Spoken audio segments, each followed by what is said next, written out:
Alright, if anybody knows how to open an OMP Hobby.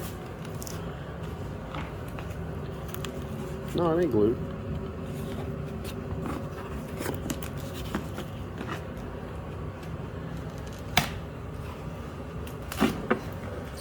Be careful, don't cut too deep. Yeah. There we go.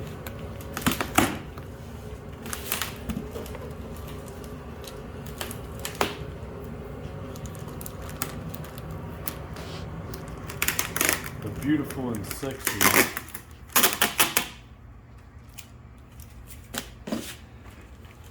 So blue, white, and green.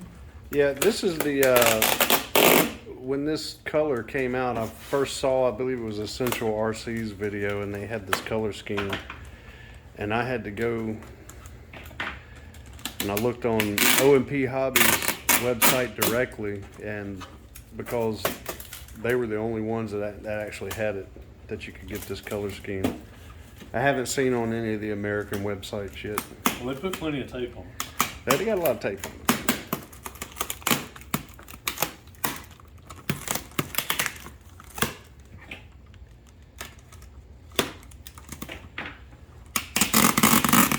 Good Lord, look at all the tape. All right, we got one away. One wing. The decals. Oh, Pretty sweet. yeah.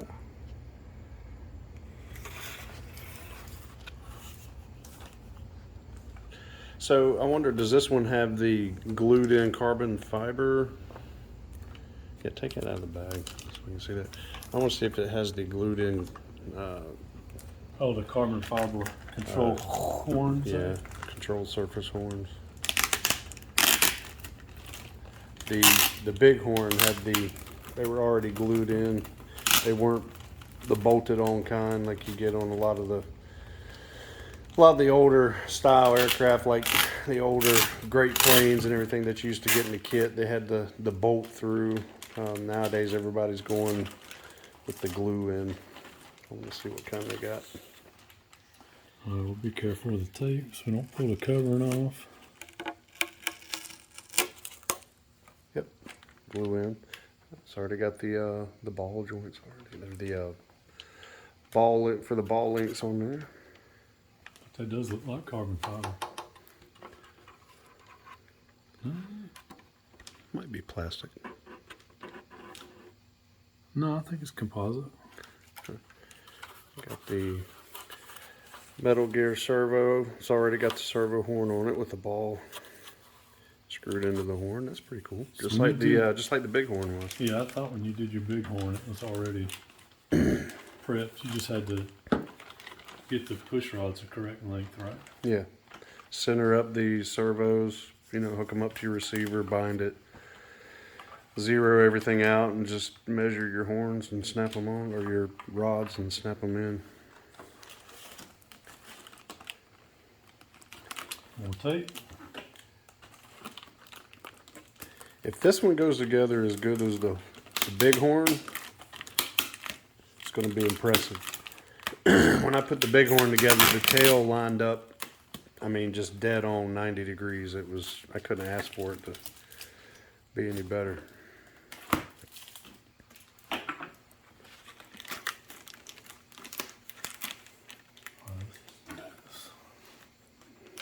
Bean said she wants to unwrap something. Bean. Don't you? See, I want to unwrap something. Let me take something out.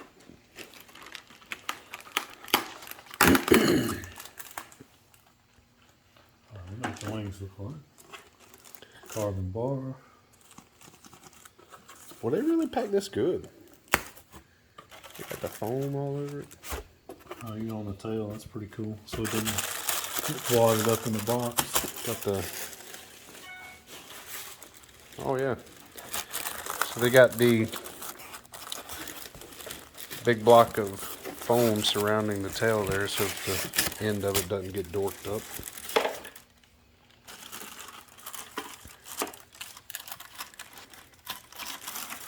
That's pretty good. Mm-hmm. No, that's all the way around and almost like glue. I guess they fished it over. Yeah. over the servo.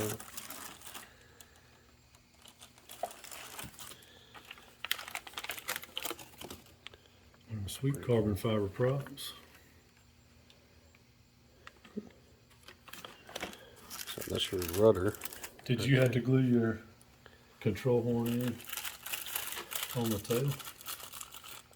On the big one? I can't remember. I know the wings Oh, wait a weren't, minute. but It's on the side. the My fault. oh, okay, Yeah, you just see the slot on the bottom. yeah, That's all. that's cool. Let me take this landing gear out. We can look at that. And we'll unwrap the beautiful and sexy fuselage with the greatest pleasure.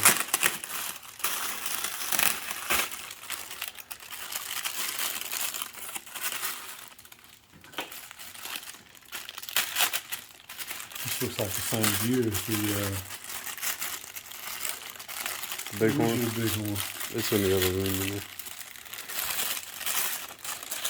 Hiding away, safe and sound, trying to stay warm. The foam wheels. Yep. Now these wheels, Those are pretty stout. yeah, these wheels. When I landed my bighorn, they made a lot of noise, like a vibrating noise. So if you take up the slack like that, whether or not you have to put shims or what have you, it'll take up a lot of the side-to-side movement.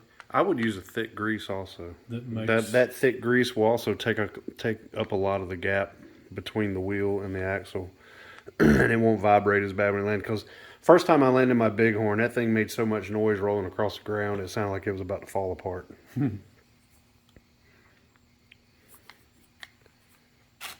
Sweet.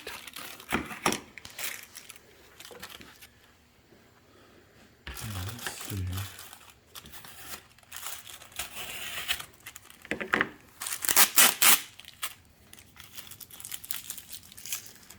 Guess this is going to be all the Velcro for the battery and all the little accessories or whatever hardware that you might need. There's very little assembly with these. Prop nut. Yep. Battery Velcro. Probably got some push rods in there. Tail wheel. Tail wheel assembly. Yep, let me see that.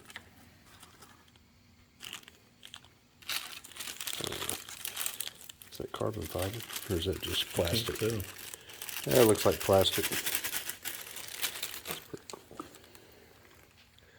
Miscellaneous washers. I guess some of those would be for the gear. Probably, yeah. Tail wheel. I think I had a few extra with my big one. Push rods. It's got the ball clevises. They just snap on. If you got a pair of clevis pliers, that'll make that job a lot easier. Because you can bend them really easy if you try to use just a plain set of needle nose pliers.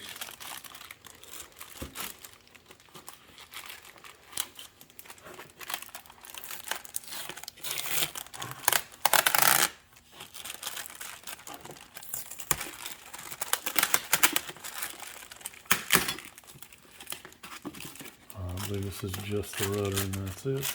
Yep.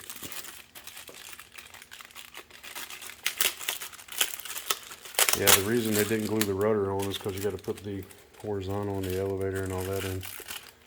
Then you glue the rudder in after that.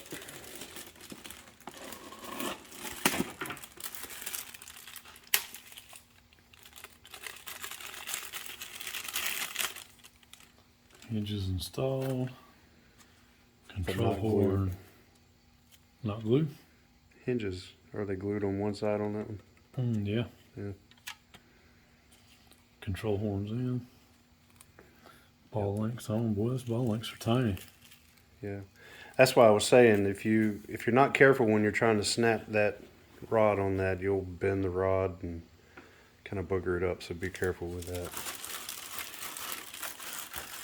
I literally had my bighorn together just really quickly in a short afternoon, And it took me longer to go through and program my radio and set up my flaps and my control surfaces and dual rates than it did to actually build the plane.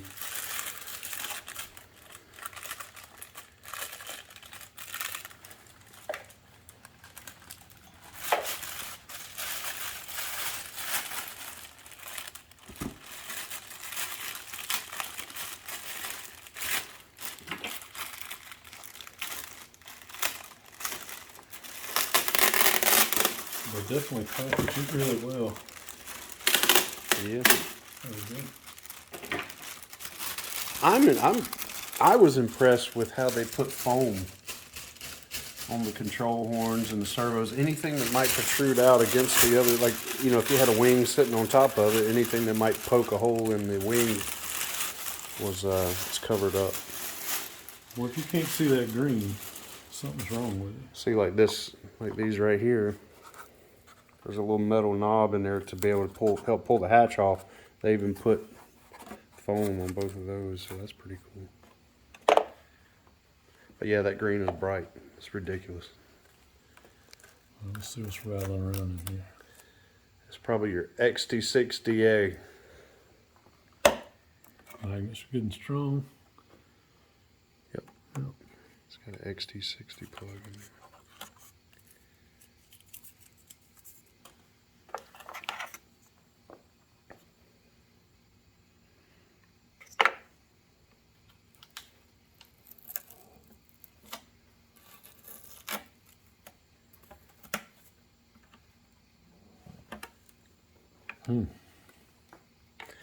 They're tight. Yeah. Scared them will pull up too much. There we go. Somebody else knows how to twist wires. Oh yeah. There's a lot of room in there. No doubt. Got a ton of room in there. You could probably even put you a bomb drop on the bottom of that thing.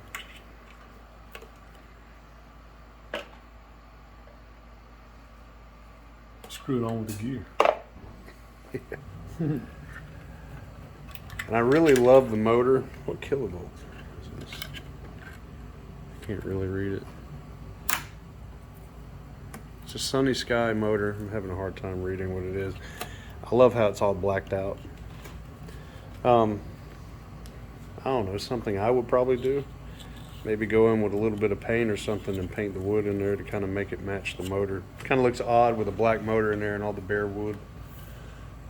Might be something worth doing.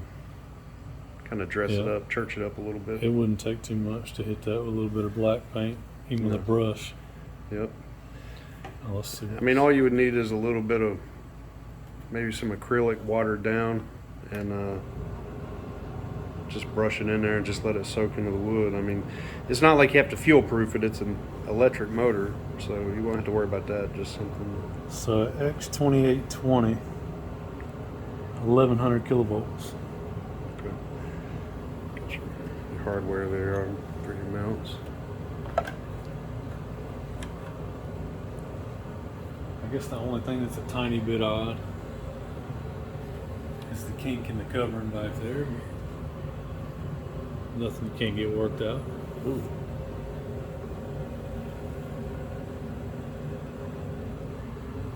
I think it's crooked. Might have to make a little repair on that, or oh yeah. All right, well, it's a little bit crooked. We're gonna have to work on that. Does it feel like it's cracked? I think so, maybe here and up here. Yeah, we can fix it. Yeah. It'll fly. FedEx must have shipped it. I hear they're rough as all get out.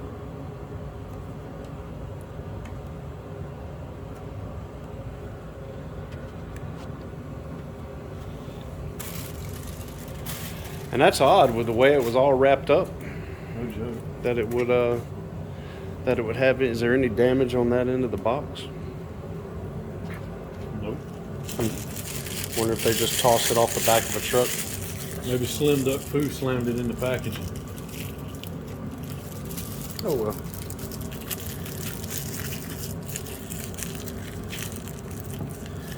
Easy to fix. That's why they make CA.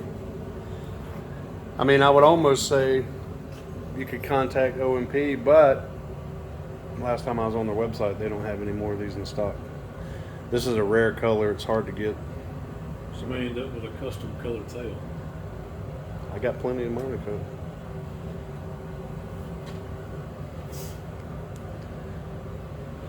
Well, that's it. The OMP Hobby Challenger in green and blue. I'm not sure if they've even got it over here in the States or if you can even get one right now. It's like I said, I got it directly from OMP, and I've been seeing a lot of videos from folks across the pond over there that was getting this color, and I just happened to run across it. And as soon as I got it, and this was a couple of months ago, they were out of it as soon as I got one. So yeah, I'm not sure if they're available right now. I'll put a link in the description down low. Check it out. And we're going to sign off here. I just want to wish everybody a Merry Christmas. Everybody try to stay safe. Everybody stay warm. If you're anything like us, we got a big old cold front coming through right now and a bunch of snow and everything about to hit everybody. So everybody stay safe. Hope you have a good Christmas. Hope you have a good New Year. And until the next episode, peace. Look at you tearing it up. Bing! Say bye-bye, bing! Bing, bing, bing, bing, bing, bing, ah.